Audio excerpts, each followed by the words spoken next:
your immigration medical exam. 3. Answer all questions truthfully and completely. This includes declaring all previous visa refusals for all countries, providing all of your background history for the last 10 years, and being truthful about any previous arrests and criminal history. 4th, it is important to only submit authentic documents. Even if you meet all of the admissibility assessment requirements, only students destined to schools on the approved DLI list will be finalized and issued visas. For all other applications where admissibility requirements are met and the student is destined to a school not on the approved list, their application will be on hold until their school is added to the DLI approved list, the travel restrictions are amended to extend to them, or the travel restrictions are lifted.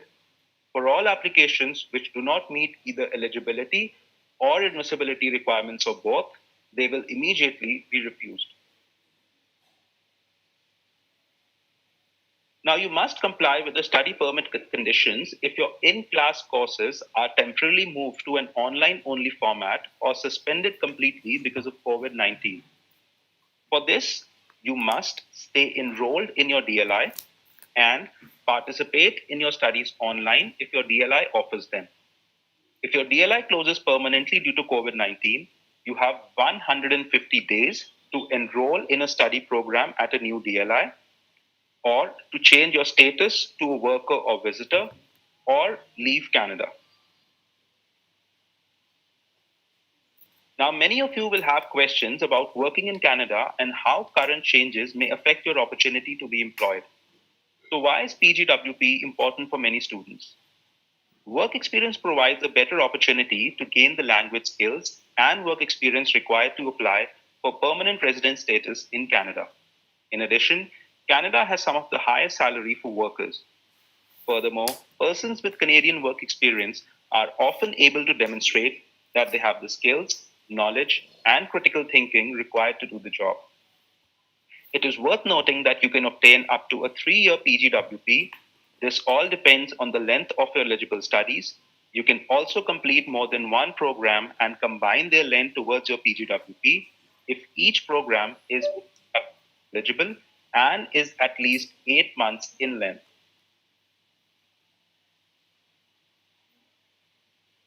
So new measures have been introduced with respect to the PGWP. You should know this information prior to entering Canada so you're aware of the rules. If you're unable to travel to Canada at this time due to travel restrictions, your eligible online studies will count towards your PGWP if you already have a study permit, or you have been approved for a study permit, or you applied for a study permit before beginning your program in either 2020 or winter 2021. For those who applied before September 15th for a 2020 start date, we know that some of you are still awaiting your AIP. We are working hard to process these applications.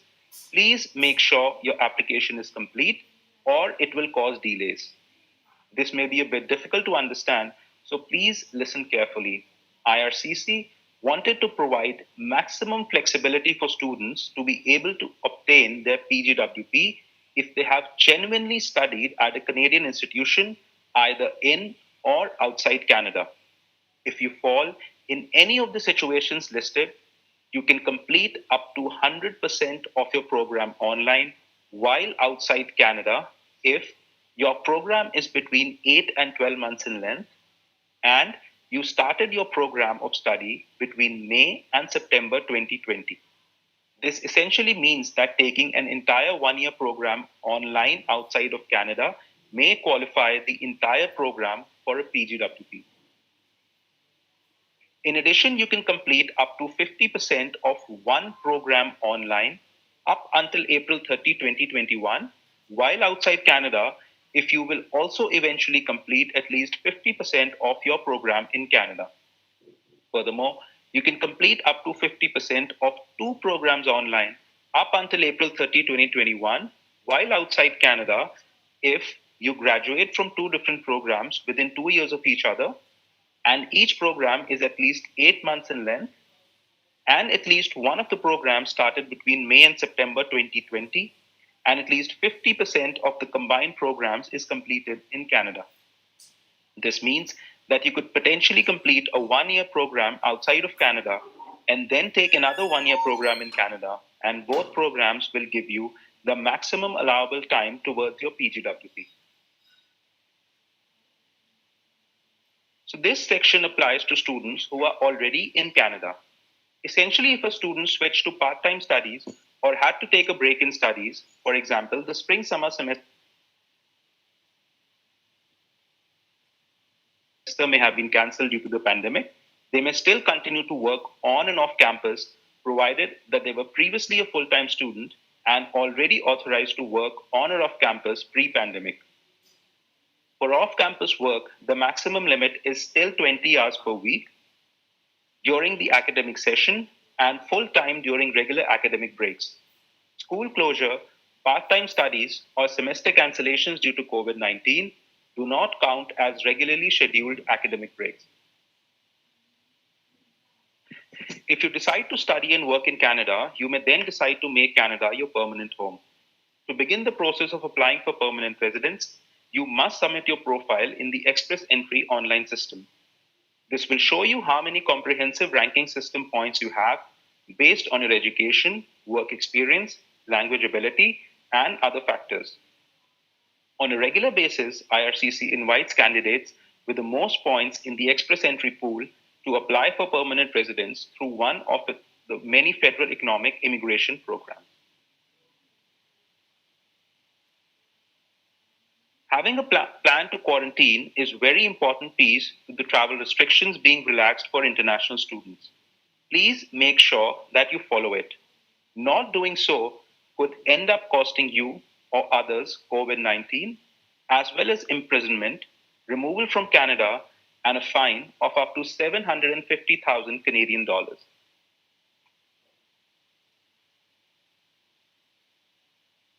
Through this slide, we want to inform you of various fraud activities and misinformations related to immigration applications.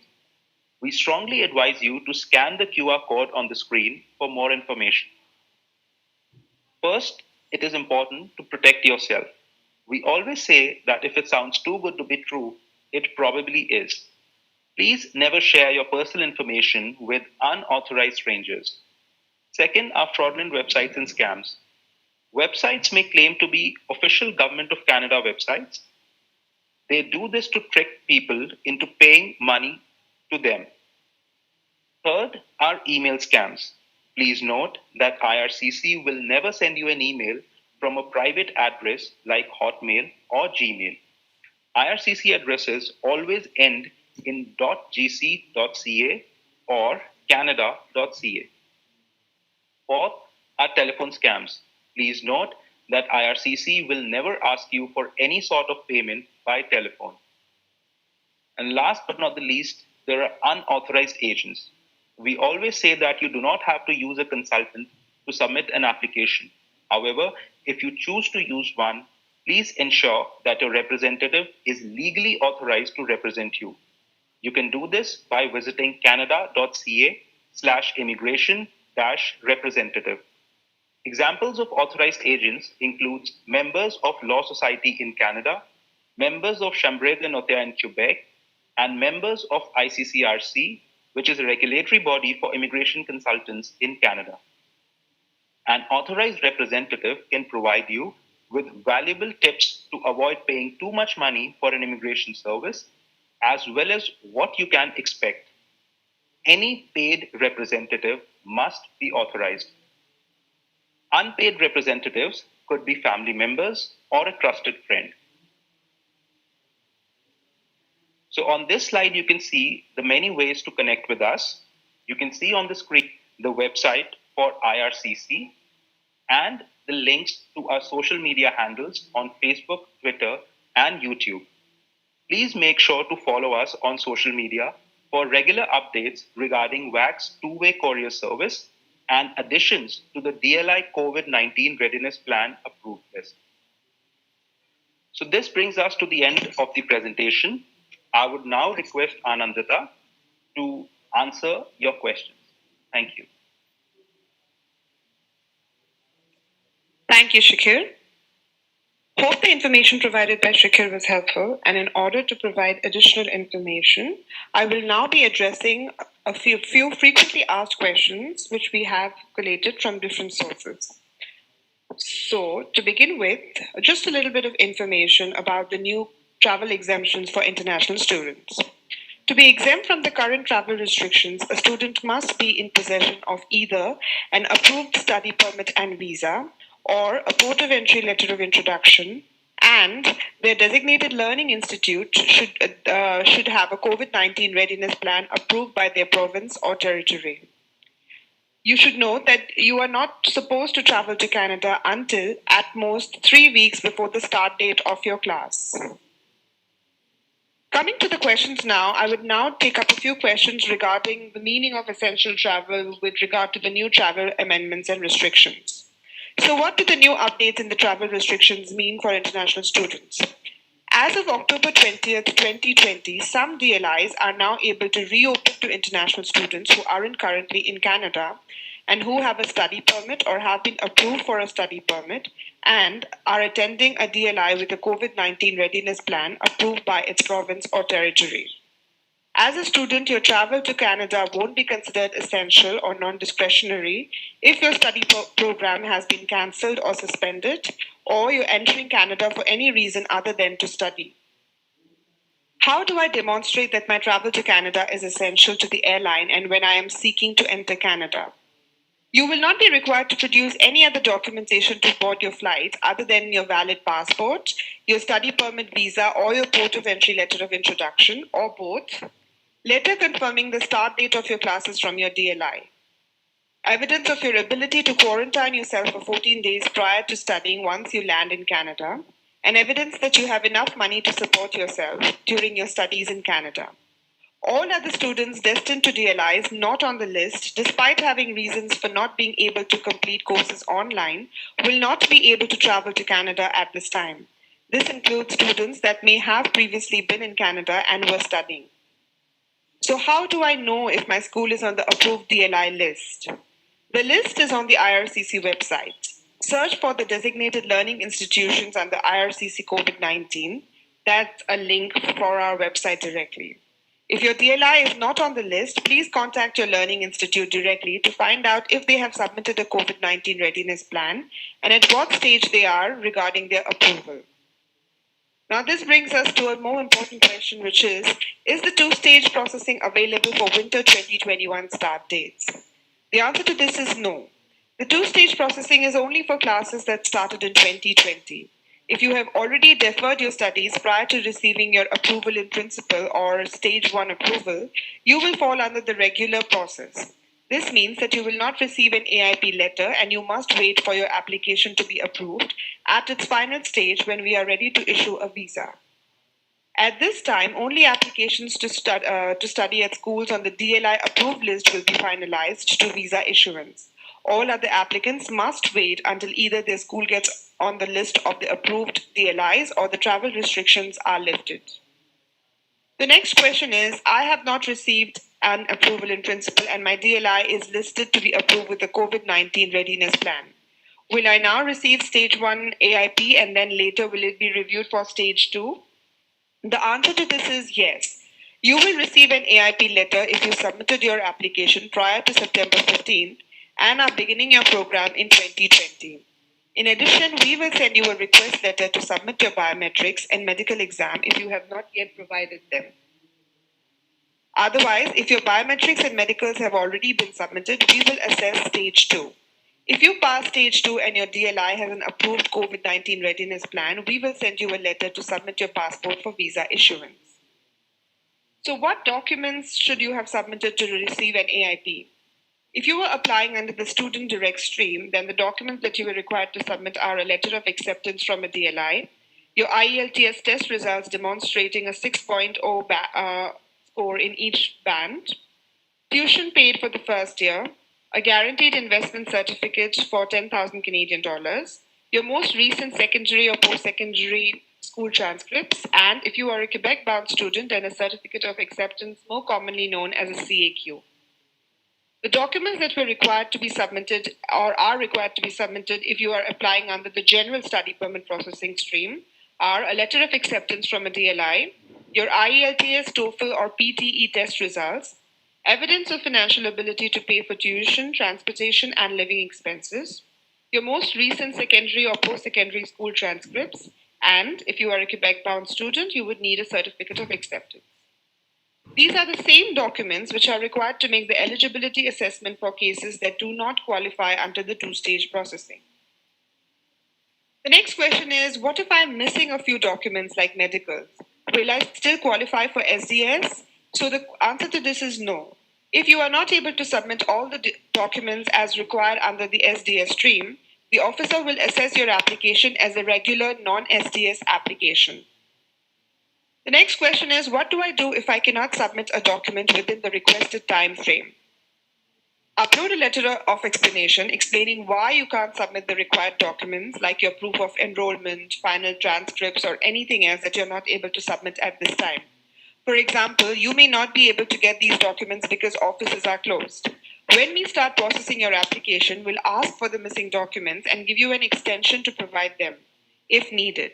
We won't reject your application if you can't submit the required documents, other than your letter of acceptance because of COVID-19. Note that you must provide the letter of acceptance from a DLI upfront when you apply.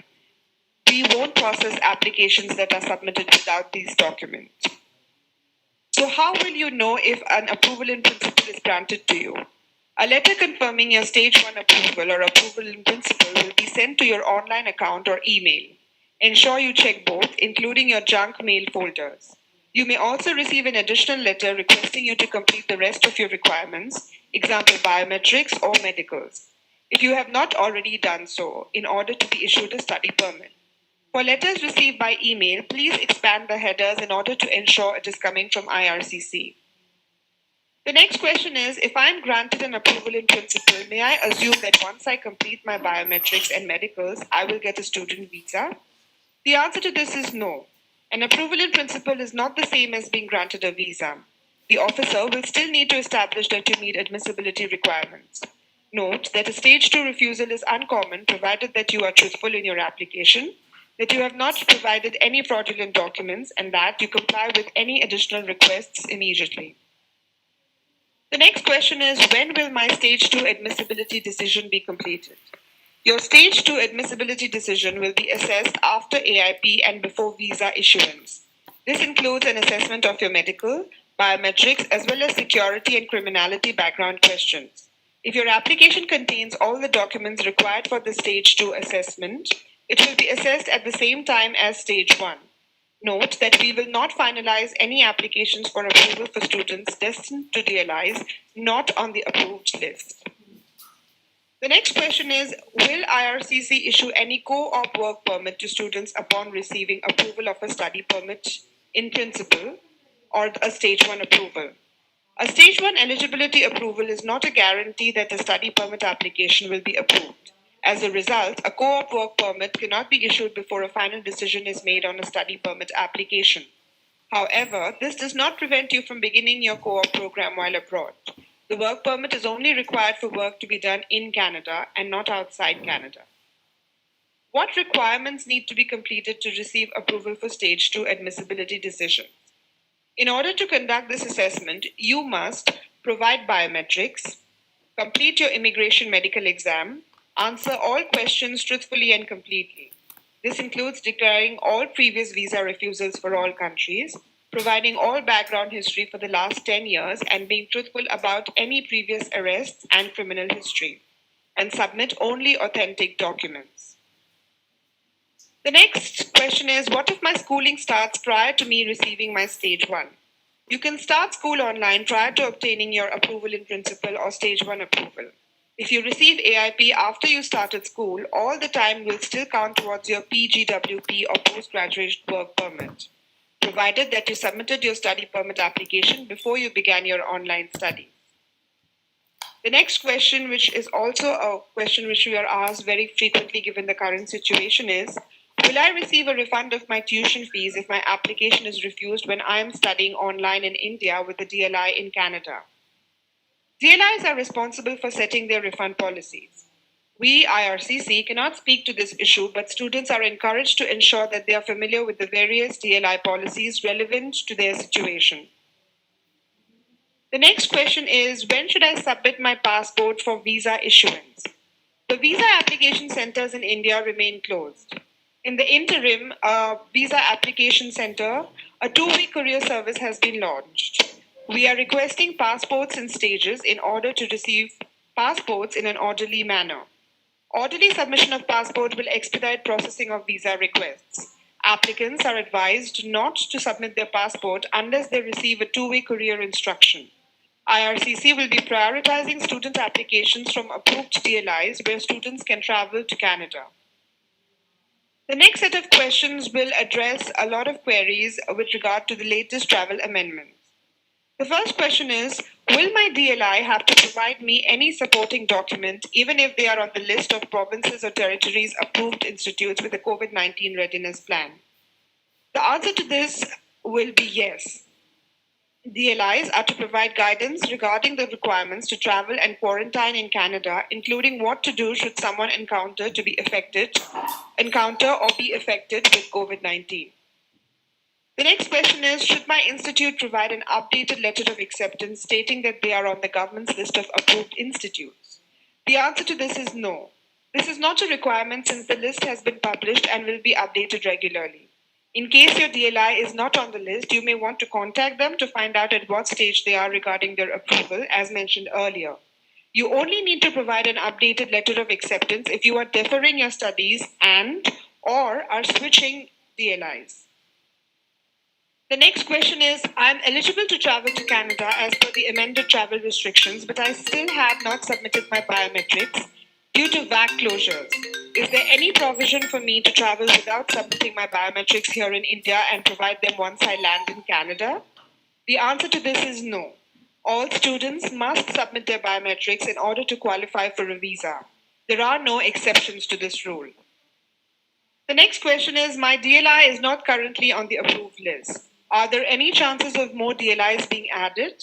The answer to this is yes. The approved list of DLIs will be reviewed regularly and updated every 2 weeks. In order to keep yourself updated of the most recent list, please follow our IRCC website and also follow us on social media at Facebook and Twitter.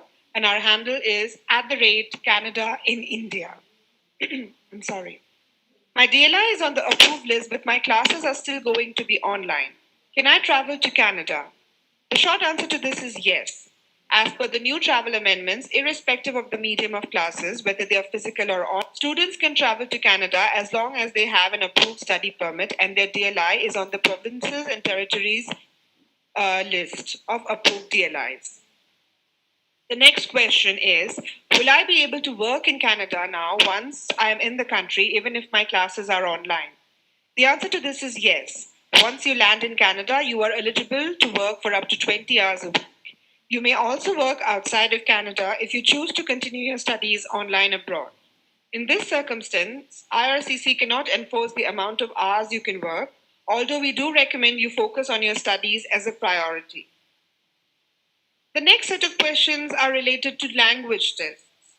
So the next question is, may I submit a language proficiency test result that I completed online? If my school has accepted my result for my admission, is this sufficient? The answer to this is no. IRCC does not accept results from any online language tests. There are no changes to the language proficiency assessment score requirement. The recommended tests are IELTS for English and TEF or TCF for French. We also accept TOEFL and PTE academic test results.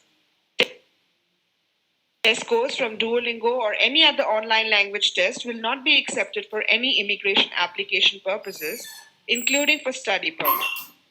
The next question is something which I have come across even in our Q&A box today. What if my IELTS score